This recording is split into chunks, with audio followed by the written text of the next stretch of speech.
शांति शांति शांति। ओम शांति शांति शांति।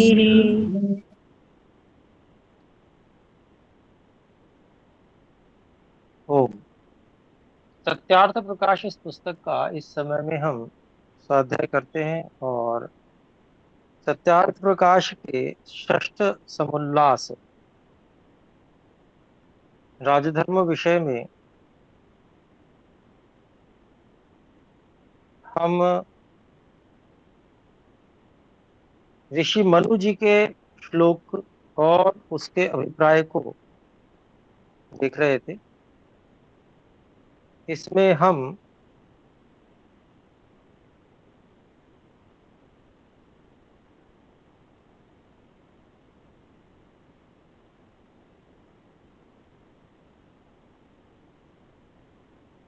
लगभग 21 प्रमाण, जिसमें अधिकांश मनुस्मृति के हैं, इनको हम पढ़ चुके हैं। और आज फिर हम और भी 7 ऐसे मनुस्मृति के श्लोकों को, अच्छा ये 7 भी हम देख चुके हैं, क्षमा करेंगे, यानी कि हम 28 कुल मिला के प्रमाण देख चुके हैं। तो आज हम पुनः मनुस्मृति के ही और 11 श्लोकों को पढ़ने वाले हैं, जो कि राजधर्म विषय में ही है। तो सभा में किस प्रकार के विद्वान धार्मिक पुरुषों को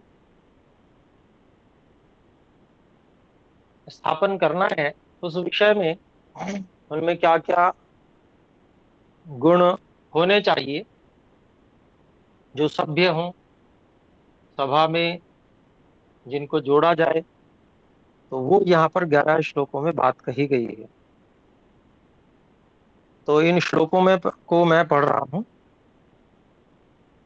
त्रैविद्येभ्यस्त्रयीविद्यां दंडनीतिं च शाश्वतीं आन्वीक्षिकीं चात्मविद्यां वार्तारम्भांश्च लोकतः इन्द्रियाणां जये योगं समातिष्ठेद्दिवानिशं जितेन्द्रियो हि शक्नोति वशे स्थापयितुं प्रजाः। दश कामसमुत्थानि तथाष्टौ क्रोधजानि च व्यसनानि दुरन्तानि प्रयत्नेन विवर्जयेत्। कामजेषु प्रसक्तो हि व्यसनेषु महीपतिः वियुज्यतेऽर्थ धर्माभ्यां क्रोधजेष्वात्मनैव तु।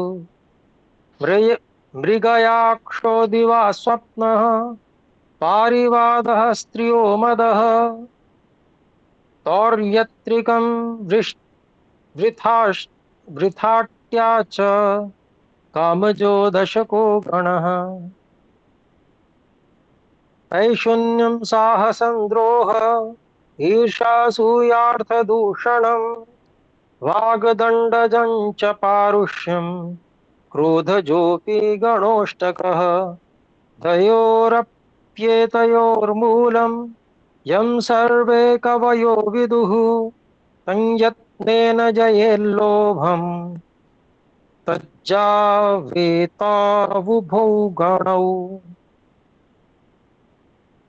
पानवक्षाः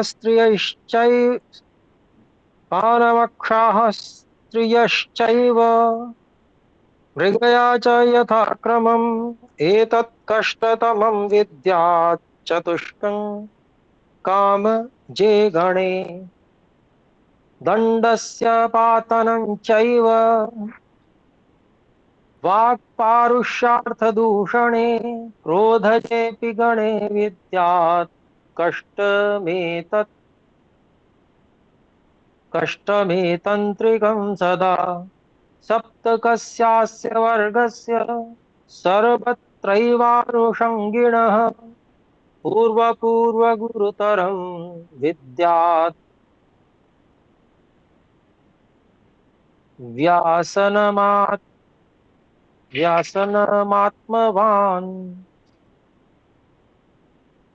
व्यसनस्य च मृत्योश्च व्यसनं कष्टमुच्यते व्यसन्यद् व्यसन्यधोधो व्रजति स्वर्यात् यव्यसनी मृतः।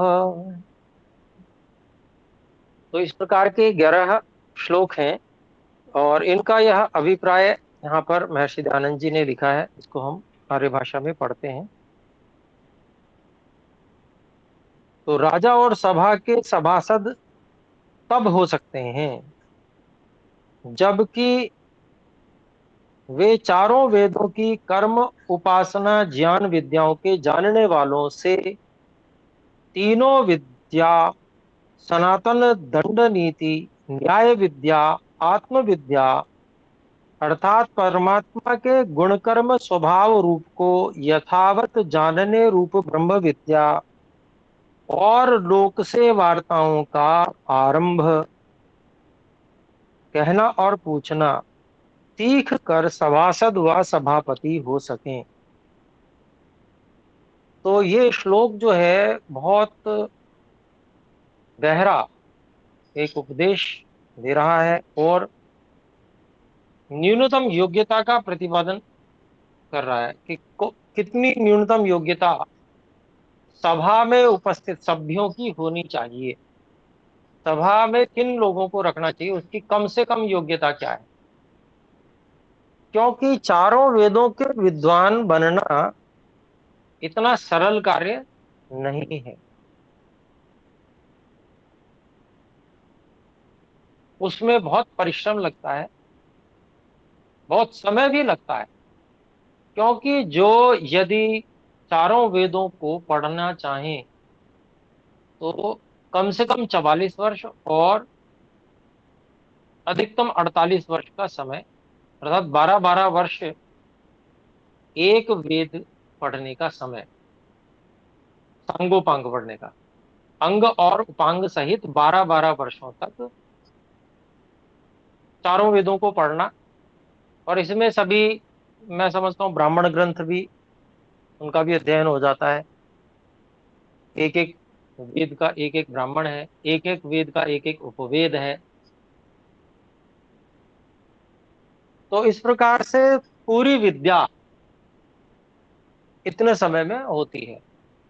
और इतने समय तक ब्रह्मचर्य में टिकने वाले, गुरुकुल में रहने वाले लोग होते हैं बहुत कम। लेकिन जो होते हैं वो बहुत बलशाली, 400 वर्ष की अवस्था तक प्राप्त कर सकने की योग्यता वाले और महाविद्वान होते हैं। तो ऐसे लोग जो हैं वो विरले पहले भी हुआ करते थे। आज तो जो है ढूंढने कठिन है ऐसे लोग। जब सब लोगों को ऐसी प्रेरणा दी जाती है कि तुम्हें ऐसा बनना है, तुम्हें 48 वर्ष का ब्रह्मचर्य पालन करना है, आदित्य ब्रह्मचारी बनना है, सब लोगों को प्रेरणा दी जाती है, तब कुछ गिने चुने इक्के दुक्के विरले लोग इसके लिए निकल पाते हैं। अन्यथा बीच में पतन के बहुत सारे मार्ग होते हैं, परिस्थितियां होती हैं जिनमें व्यक्ति आगे बढ़ नहीं पाता। और फिर संकल्प लिया हुआ व्यक्ति भी अनेक बार, किसी ने 36 वर्ष का ब्रह्मचर्य किया और उसी के बाद में वो जो है विवाह आदि में चला गया, समावर्तन करा लिया। किसी ने 32 वर्ष का किया, किसी ने और कम का ही कर पाया, 25 वर्ष का ही उसको उसने संकल्प ही कम लिया। तो अधिकांश जो लोग होते हैं वो 25 वर्ष तक के ब्रह्मचर्य के पालन के संकल्प वाले होते हैं, क्योंकि यही न्यूनतम समय है। और इतने समय में कम से कम एक वेद तो पढ़ा ही जा सकता है। चारों वेद नहीं तो एक वेद तो बहुत आसानी से, सरलता से पढ़ा जा सकता है, क्योंकि अगर 8 वर्ष में नहीं गुरुकुल जा पाए और 12 वर्ष में गए तो भी 13 वर्ष शेष रहते हैं। तो इतने में एक वेद, यदि आचार्य विद्वान है तो वो एक वेद का संपूर्ण अध्ययन बालक को करा सकते हैं।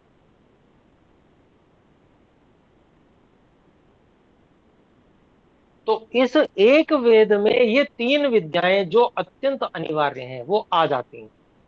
क्योंकि एक वेद में अगर देखा जाए, सांगोपांग वेद पढ़ा जाएगा तो उसमें अंग और उपांग दोनों आएंगे। तो उपांगों में न्याय विद्या आ ही जाएगी, फिर उपांगों में योग दर्शन भी आ ही जाएगा।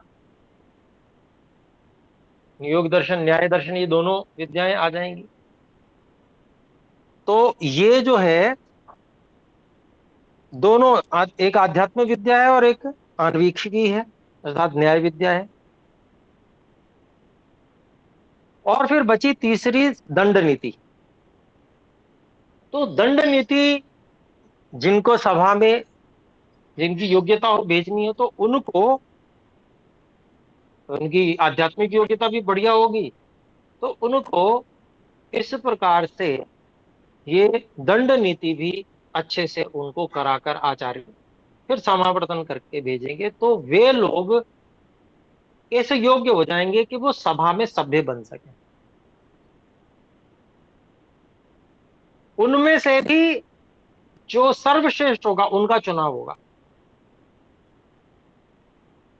क्योंकि जो जनसंख्या है, मान लीजिए वो तो करोड़ों में, और उनमें से जो ऐसे ब्रह्मचारी जो एक वेद पढ़ पढ़ सकें, उनकी संख्या लाखों में हो सकती है। शेष जो है वो बेचारे पढ़ नहीं पाएंगे, क्योंकि उनकी बुद्धि काम नहीं करेगी, उनकी सामर्थ्य कम होगी। तो सामर्थ्य अधिकांश लोगों की कमी होती है, लेकिन लाखों लोग तो फिर भी एक वेद पढ़े हुए निकलेंगे। उनमें से जो लाखों लोग होंगे उनमें से भी जो अधिक विशेष बुद्धिमान और विशेष आचरणवान होंगे, उनको यहाँ सभाओं में ग्रहण किया जाएगा। तो जो विशेष लोग होंगे वो हजारों की गिनती में मिल सकते हैं। जैसे जो विधानसभा है, लोकसभा है, इनमें जो सभाओं में जो लोग आएंगे वे लोग इस प्रकार से चुने हुए होंगे।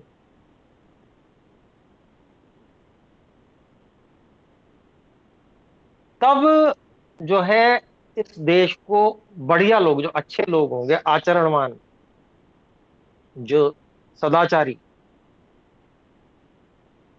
और विद्या से संपन्न, तब वो प्राप्त हो पाएंगे देश को।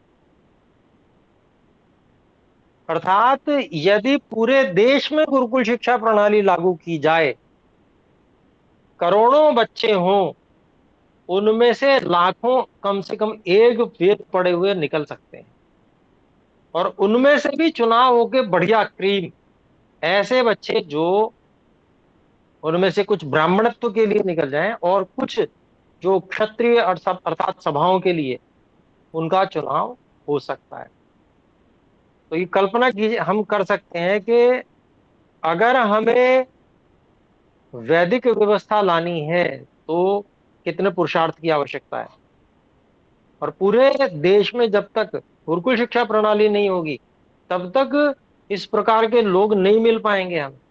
इसीलिए गुरुकुल क्रांति के अंतर्गत हम ये व्यवस्था लाने का प्रयास कर रहे हैं कि पूरे देश में गुरुकुल शिक्षा प्रणाली हो जाए। उसके लिए हर व्यक्ति जागरूक हो, पर यह आवश्यकता सबको बतानी भी जरूरी है, सबको समझानी भी आवश्यक है कि इसके बिना नहीं हो सकता, अच्छे लोग नहीं मिल सकते इसके बिना, और कोई उपाय है ही नहीं। हम ये सोचें वर्तमान में थोड़े बहुत जो गुरुकुल चल रहे हैं इनमें से जो टूटे फूटे विद्वान निकल रहे हैं उनसे काम चल जाएगा, तो नहीं चलेगा।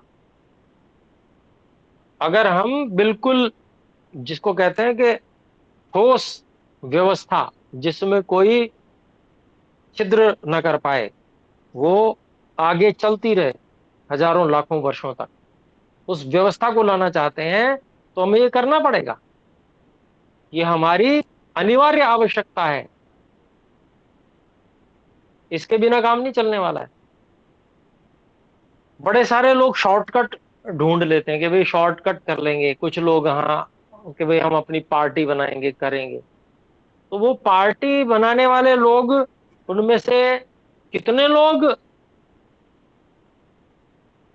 धर्म पर स्थिर रह पाएंगे, अडिग रह पाएंगे, ये साध्य कोटि में है, सिद्ध नहीं है ये। ऐसा बहुत बार लोगों ने प्रयोग करके देखे हैं, और वो ऐसी स्थितियां हुई कि लोग बिक गए। पार्टी बनी, लोग जीते, उसके बाद में बिक गए। तो इस प्रकार के लोग कैसे सदाचार की उनसे हम आशा कर सकते हैं, और उनसे कैसे देश को लाभ होगा या प्रदेश को लाभ होगा। तो इसलिए ये बहुत आवश्यक है कि इस प्रकार के लोगों का निर्माण हो, उनका प्रचार भी हो कि इस प्रकार के लोगों का निर्माण हो रहा है, हर व्यक्ति जानता हो कि अब निर्माण हो रहा है। और ऐसे व्यक्ति जो वास्तव में विद्वान और आचरणवान होंगे, जो ईश्वर को समर्पित होंगे, राष्ट्र को समर्पित होंगे, ऐसे लोग आएंगे, तब इस राष्ट्र का उद्धार होगा। ये पता भी होना चाहिए, जिससे उनका समर्थन जुट सके और उन लोगों को सेवा का अवसर भी मिले समाज के अंदर। समावर्तन होके जब वो विवाह होकर आए, तो समाज में उनको अपने आचरण, उत्तम आचरण को प्रदर्शित करने के अवसर हो, जिससे सारी जनता उनको चाह सके। तो इस प्रकार से ये राजनीति का स्वरूप है। ये सभाओं के लिए सभ्य कैसे होने चाहिए, यहां पर उसकी न्यूनतम आवश्यकता बताई गई है। अभी जो वर्तमान में है, जो भी नेता कर रहे हैं, वो ज्यादा से ज्यादा उन्होंने राजनीति शास्त्र में किसी ने एमए कर लिया होगा, पर न्याय दर्शन पढ़े हुए शायद, मैं बड़ी बात कह रहा हूं कि न्यायाधीश भी मिलने कठिन हो जाएंगे। जिनको न्यायाधीश बनाया गया है, वे कानून तो पढ़े हुए होंगे, पर न्याय विद्या पढ़े हुए नहीं है। न्याय दर्शन जो है वो पढ़े हुए नहीं होंगे। ऐसे ही जो आत्मविद्या है, उसको जानने वाले तो ना के बराबर है। कोई इक्का दुक्का हो, छुपा हुआ हो, ओट में हो, तो पता नहीं। पर देखने में जितना आचरण देखने में आता है, उन उस आचरण के अनुसार ब्रह्म विद्या को जानने वाले लोग नहीं हैं राजनीति में। क्योंकि कहीं ना कहीं उनका, जो उनकी अविद्या प्रकट हो जाती है। अच्छे लोग हैं, मैं ये मना नहीं कर रहा हूं, अच्छे लोग हैं, कुछ अच्छा कार्य भी कर रहे हैं, परंतु ब्रह्म विद्या को जानने वाले, आत्मविद्या को जानने वाले पूरी तरह से लोग नहीं हैं। क्योंकि उनके व्यवहार आचरण से पता चलता है कि उनमें अविद्या स्पष्ट प्रकट दिख जाती है। तो आत्मविद्या को जानने वाले यदि ऐसे लोग होंगे, तो वो अपने देश के अंदर अविद्या को रहने ही नहीं देंगे। उनमें ही अविद्या नहीं है, तो वो अविद्या को ठहरने नहीं देंगे इस देश में। ऐसे लोगों की आवश्यकता है। और जब अविद्या देश में नहीं ठहरेगी, अर्थात सूक्ष्म स्तर पे तो रहती है अविद्या, तभी जन्म होता है, नहीं तो जन्म ही ना हो। लेकिन स्थूल स्तर पर उसको नष्ट किया जा सकता है अविद्या को। अविद्या से प्रभावित होकर सारे कार्य, जो बड़े बड़े कार्य हो रहे हैं, वो कार्य नहीं होंगे। क्योंकि इस प्रकार के लोगों को प्रकाश में नहीं आने दिया जाएगा, जो अविद्या से युक्त है और अविद्या का प्रचार करना चाहते हैं, ऐसे लोगों को प्रकाश में नहीं आने दिया जाएगा, उनको हटा दिया जाएगा। क्यों? कब हटाया जाएगा? जब इस प्रकार के जो बड़े बड़े पदों पर आसीन न्यायाधीश हैं, और इस प्रकार से जो सभाओं में गए हुए लोग हैं, सभ्य हैं, वो उनकी कम से कम इतनी योग्यता होगी तो वो पहचान जाएंगे कि ये तो अविद्या है, वो नहीं आने देंगे। अभी समस्या क्या है, ये लोग खुद ही अविद्या में घुसे हुए हैं, फंसे हुए हैं। तो ये अविद्या को ही प्रचार करना अपना धर्म समझते हैं, और बड़े उत्साह के साथ में अविद्या का प्रचार करते हैं, उसको ही सही मानकर। तो जब ऐसा किया जा रहा है तो राष्ट्र की दुर्गति होना तो तय है, उसको कैसे रोका जा सकता है। और उस अविद्या के कारण से जो और भी अधिक अविद्या से ग्रस्त लोग हैं, दुष्ट प्रकृति के लोग हैं, वे अपनी जो अविद्या से ग्रस्त जनता है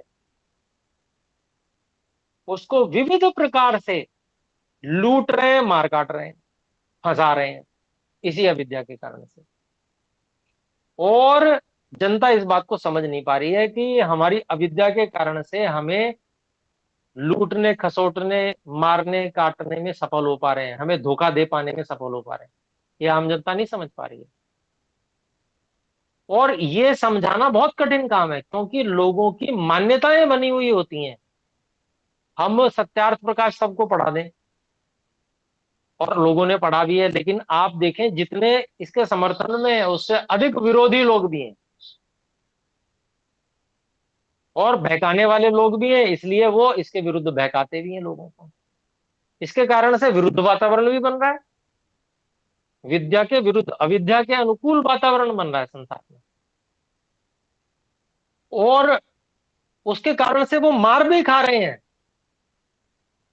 बहुत चोटिल हो रहे हैं, उनकी बहन बेटियां भगाए ले जा रही हैं, लिए जा रही हैं, उनके वंशों का नाश कर दिया जा रहा है, क्या क्या नहीं किया जा रहा है उनके साथ में, फिर भी वो विद्या को स्वीकार करने के लिए तैयार नहीं है। तो इसका एकमात्र उपाय यही है कि पूरे देश में गुरुकुल शिक्षा प्रणाली लागू हो, और बचपन से ही बच्चों को अविद्या मुक्त किया जाए, विद्या से संयुक्त किया जाए। एकमात्र उपाय ये है, तभी राष्ट्र इस अविद्या से उबर पाएगा, और अच्छे व्यक्ति जो वास्तव में जैसे योग्य व्यक्ति सभाओं में होने चाहिए वैसे व्यक्ति मिल पाएंगे, और कोई उपाय ही नहीं है। वर्तमान में कोई यूं कहे कि हम अपनी पार्टी बना लेंगे, तो मुझे तो ये 100% संभावना लगती है कि वो प्रयास विफल होने वाला है।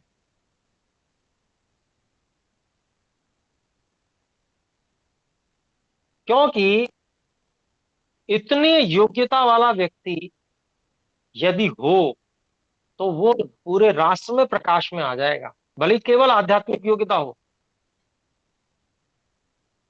उसमें वो उस स्तर की सेवा की भावना होगी, तो वो नेतृत्व में आ ही जाएगा, बच नहीं, रुक नहीं सकता वो। और ऐसा कोई सत्यार्थ प्रकाश के अनुकूल विचारों वाला, ऋषियों के अनुकूल विचार वाला कोई व्यक्ति इतना नेतृत्व क्षमता वाला, इतना सेवा भाव वाला, इतने आध्यात्मिक उच्च स्तर वाला है ही नहीं। होता तो निश्चित रूप से प्रकाश में आ जाता। इसलिए यह आवश्यक है कि निर्माण आरंभ कर दिया जाए, और उसकी प्रेरणा हमें यहाँ सत्यार्थ प्रकाश से मिल रही है। उसके लिए अपने लोगों को समर्पित होकर लगना पड़ेगा। जितने लोग इस बात को समझते हैं उनको, अगर उन्होंने सोचा हाँ जी बात तो समझ में आ रही है पर मैं लग नहीं सकता इसमें, तो ये कार्य भी नहीं होगा, ये केवल स्वप्न के समान रह जाएगा। जो लोग इस बात को समझते हैं वो ही नहीं तन मन धन से समर्पित होकर उस कार्य में लग रहे, तो दूसरे कैसे लग जाएंगे।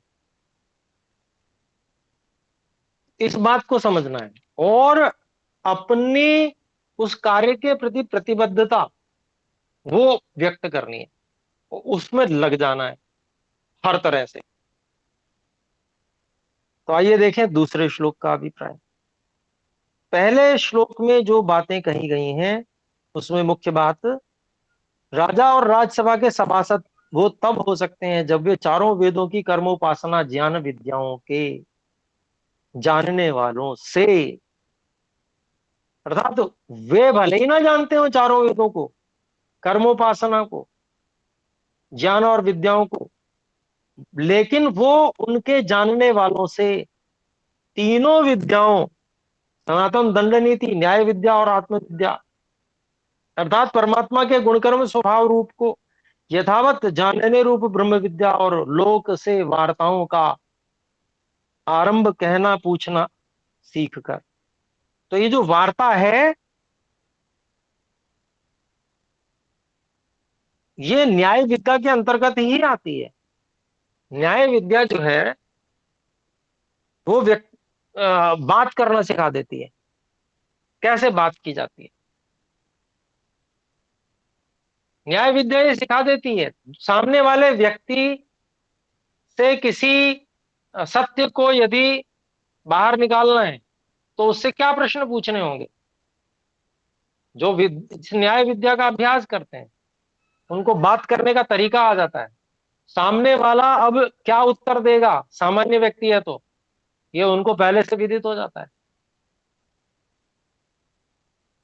तो इसलिए ये विद्याएं आना बहुत आवश्यक है, और उससे वार्ता भी आएगी। और वार्ताओं का आरंभ कहना पूछना, ये इस सब में जो है आजकल जिसे कन्वर्सेशन कहते हैं, बहुत महत्वपूर्ण माना जाता है इसको आजकल भी। वैसे ही आजकल जो कन्वर्सेशन है उसमें केवल अपनी बात को प्रकट करना, समझाना, इतना मात्र उसको मान लेते हैं कि भाई इस व्यक्ति को कन्वर्सेशन आता है। परंतु यहां पर उसकी जो गहराई है, उस गहराई में ये तीन विद्याएं हैं, सनातन दंड नीति, सनातन न्याय विद्या और सनातन आत्मविद्या। उसकी गहराई में ये तीनों चीजें होने के कारण से और अपनी बात को प्रकट करने की क्षमता होने से, उसमें भाषा जो है कोई भाषा विशेष महत्वपूर्ण नहीं है। संस्कृत भाषा, आर्य भाषा भी है तो बहुत अच्छा है। आजकल अंग्रेजी को बहुत अधिक महत्व दिया जाता है क्योंकि उसको विश्व की भाषा लोगों ने बना रखा है। तो यहां पर मुख्य भाषा नहीं है, भाषा तो जो अपने राष्ट्र की भाषा है, आर्य भाषा है, वो भी पर्याप्त हो सकती है। भाषा के लिए दुभाषी रखे जा सकते हैं किसी बाहरी व्यक्ति को समझाने के लिए, परंतु अपने देश के लोगों को समझाने के लिए और उसके लिए अपनी आर्य भाषा या संस्कृत भाषा, ये दोनों भाषाएं बहुत आवश्यक है। क्योंकि विद्या को प्राप्त करने के लिए तो संस्कृत भाषा बहुत आवश्यक है, उसके बिना ये सनातन दंड नीति, सनातन न्याय विद्या और सनातन आत्मविद्या प्राप्ति नहीं हो सकती। तो विशेष लोगों और सामान्य लोगों में एक पुल बनाने के लिए वार्ता का इन दोनों भाषाओं का आना अत्यंत आवश्यक है, और इन भाषाओं में अपनी बात को प्रकट करना, समझाना, ये बहुत आवश्यक है। तो इसीलिए लोक से वार्ताओं का आरंभ कहना और पूछना सीख कर सभासद व सभापति हो सके। फिर दूसरी बात, सब सभासद और सभापति इंद्रियों को जीतने अर्थात अपने वश में रखकर सदा धर्म में वर्तें और अधर्म से हटे हटाए रहें। ये बहुत महत्वपूर्ण बात है कि जो लोग शासन प्रशासन और राजनीति में, सभाओं में सभ्य हैं, यदि वे, क्योंकि वे तो आप समझ लीजिए कि नेतृत्व करने वाले लोग हैं संसार का, राष्ट्र का, सामान्य जनों का नेतृत्व करने वाले लोग हैं। यदि वे चरित्रहीन होंगे तो वो चरित्रहीनता सर्वत्र फैल जाएगी, और अगर वो धर्म पर अडिग रहने वाले होंगे, चरित्रवान होंगे, धर्म से न हटने वाले, न हटने देने वाले ऐसे होंगे, तभी पूरे राष्ट्र में ऐसे लोग हो सकते हैं जो धर्म का पालन करें। अभी समस्या क्या है? अभी एक व्यक्ति मान लीजिए वो धार्मिक आ गया, धर्म का पालन करने वाला आ गया, एक या दो, एक प्रदेश में एक व्यक्ति आ गया, एक राष्ट्र में एक दो व्यक्ति आ गए धर्म का पालन करने वाले, परंतु नीचे बाकी के सारे, उनको वो प्रशिक्षण ही नहीं है। उनको किसी तरह से वो, जो एक व्यक्ति धार्मिक है, लालच देकर, किसी तरह से भय देकर उनको अपने संगठन में रखे हुए हैं किसी तरह से। उनमें से भी बीच बीच में से खबरें आती रहती हैं कि उसने ऐसा कर दिया, भ्रष्टाचार कर दिया, उसने व्यभिचार कर दिया, इत्यादि इत्यादि। तो उसको फिर वो उसको बदलना पड़ता है। तो इतनी शक्ति केवल सभ्यों को एक साथ रखने के लिए खर्च हो रही है, जिससे कि केंद्र में व्यक्ति बना हुआ है अपने राजनीति में। अन्यथा वो इस पे बल लगाना छोड़ दे तो मैं समझता हूं कि ज्यादा समय नहीं लगेगा कि उसको उखाड़ के फेंक दिया जाएगा। इतनी चारों तरफ से लोभ, लालच, और जिसको कहते हैं हनी ट्रैप, इस तरह की कार्य जो है चारों तरफ लगा लगा रखे हैं लोगों ने।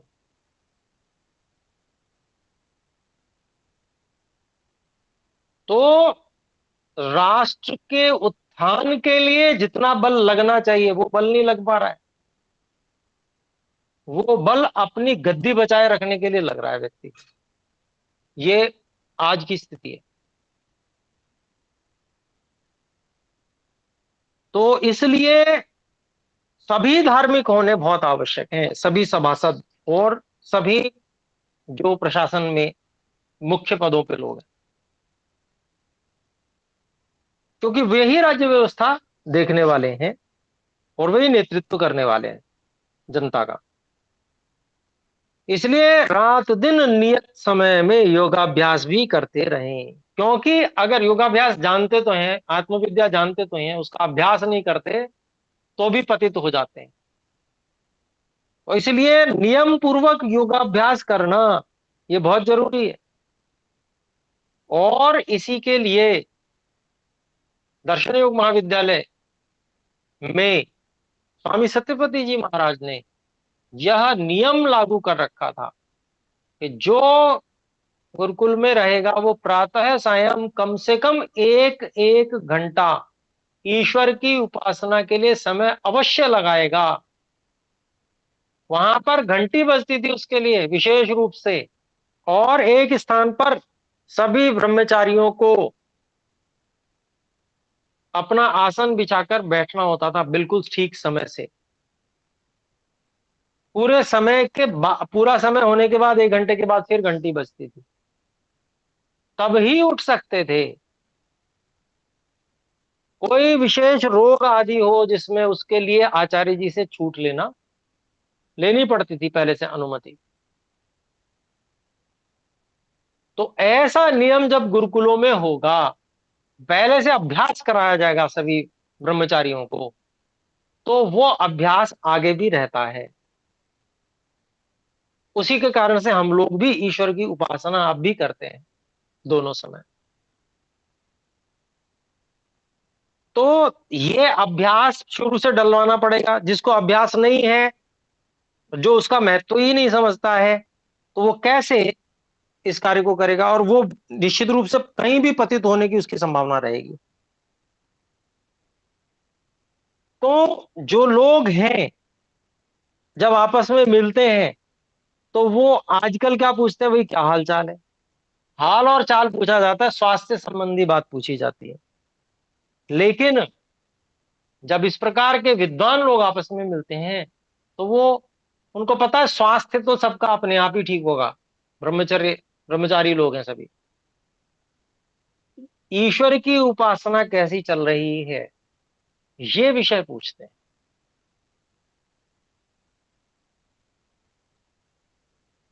तो यह जो विशेष बात है वो यहाँ पर इसलिए महर्षि जी ने बताई है। इसलिए रात दिन नियत समय में योगाभ्यास भी करते रहें, क्योंकि जो जितेंद्रिय कि अपनी इंद्रियों, जो मन, प्राण और शरीर प्रजा है, इसको जीते बिना बाहर की प्रजा को अपने वश में स्थापन करने का को समर्थ कभी नहीं हो सकता। ये ऋषि मनु जी की बात लेकर महर्षि दयानंद जी ने बताई है। और बहुत महत्वपूर्ण बात है कि जब तक स्वयं जितेंद्रिय व्यक्ति नहीं होगा, और जितेंद्रिय कौन हो सकता है इसके विषय में भी हम पहले से बात कर चुके हैं। जितेंद्रिय वही व्यक्ति हो सकता है कि जिसकी मान्यता ठीक हो, अविद्या युक्त मान्यता ना हो। अविद्या युक्त मान्यता क्या है कि विषय भोगों में बहुत सुख है, यह अविद्या से युक्त मान्यता है। और विद्या युक्त मान्यता क्या है? जो विषय भोग हैं वो शरीर रूपी साधन को ठीक से चलाने मात्र के लिए हैं। सुख का साधन तो उत्तम कर्म है। उत्तम कर्म करने से और ईश्वर की उपासना करने से ईश्वर से आनंद मिलता है, क्योंकि उत्तम कर्म करते हैं तो ईश्वर अंदर आनंद, उत्साह, निर्भयता प्रदान करते हैं। परोपकार करते हैं तो वो व्यक्ति इस बात को अच्छे से जानता है, तो वो विषय भोगों में सुख लेने की बात नहीं सोचता कभी, इसलिए वो जितेंद्रिय होता है। तो यह बात यहाँ पर ये सभी जो सभासद हैं इनको पता होनी चाहिए। और आजकल के सभासदों को, बेचारों को यही नहीं पता कि विषय भोग को छोड़ के भी जिया जा सकता है। कितनों को पता होगा ये नहीं मैं कह सकता, पर अधिकांश को नहीं पता होगा ये, क्योंकि समाज ही ऐसा हो रहा है और वो उन्हीं का प्रतिबिंब है जो नेतृत्व करने वाले हैं। तो इसलिए हम आगे बढ़ते हैं। देखिए दूसरा जो श्लोक है वो इस बात को स्पष्ट कर रहा है कि जो सभा में सभ्य हैं वो जब तक जितेंद्रिय नहीं होंगे तब तक वो प्रजा को अपने वश में करने में कभी समर्थ नहीं हो पाएंगे।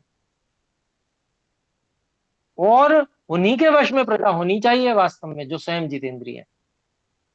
फिर आगे दृढ़ोत्साही होकर जो काम से 10 और क्रोध से 8 दुष्ट व्यसन की जिनमें फंसा हुआ मनुष्य कठिनता से निकल सके, उनको प्रयत्न से छोड़ के छुड़ा देंगे। तो एक एक थोड़ा सा अवकाश चाहूंगा।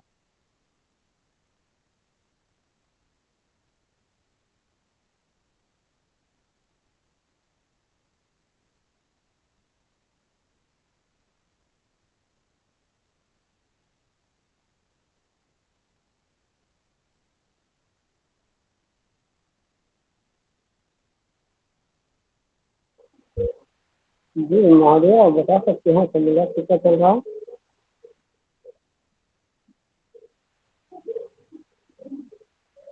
जी ओम, छठा समुल्लास चल रहा है जी। छठे समुल्लास में जो 11 श्लोक दिए हुए हैं उसमें से हम तीसरे श्लोक का अभिप्राय देख रहे हैं। तो यहाँ पर जो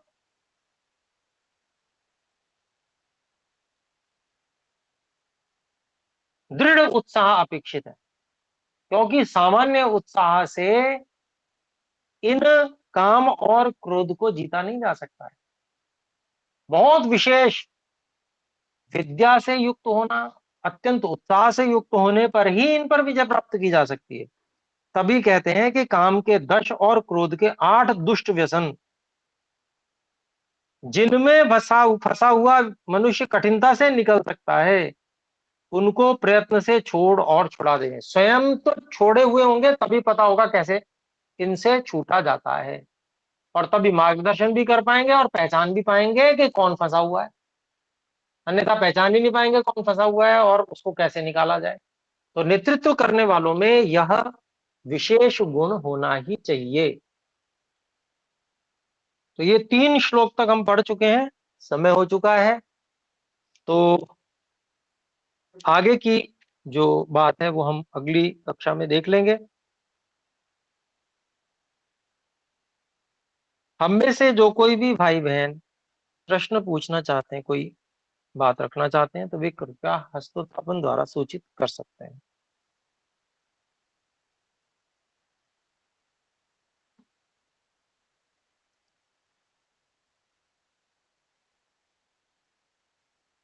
जी, तो कोई प्रश्न नहीं है, तो आगे कक्षा वेद पाठ की होने वाली है, तो हम अभी फिर विराम की ओर चलते हैं। आइए सभी हम मिलकर एक बार ओम का उच्चारण करें।